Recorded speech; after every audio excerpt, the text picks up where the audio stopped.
The world has gone through a major upheaval in the last year because of the COVID pandemic. We are all now slowly coming out of this, and India is now slated to be the fastest growing economy in the world in the coming year. In the backdrop of this, I think this year's budget is going to be a very, very important event. The budget needs to take care of a couple of different areas of focus. First and most importantly, revenues. I think government revenues are going to be under pressure because of the economic situation of last year, as well as now the need to ensure that industries and services come back into full flow. So most of the additional revenue of the government will need to go into infrastructure spending. On the other hand, I hope the budget also addresses some of the long pending areas like possible reductions in government expenditure, which can be made without impacting the overall situation.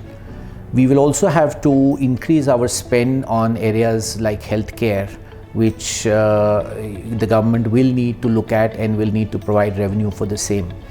As far as the manufacturing sector is concerned, the major area of concern remains the MSME sector, which has gone through a lot of stress in the last year.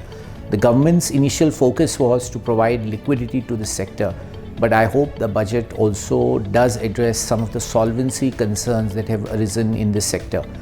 As far as the services sector is concerned, it's been very resilient, but there are many industries which are concerned with areas like hospitality, transportation, which have been very badly hit by the pandemic. And one hopes that this budget looks at some of these areas which need to be addressed. For some of the major industry groups like the automotive sector, the long pending scrappage policy is now being announced. In addition, some of the GST restructuring and consolidation also one hopes will happen in this year's budget.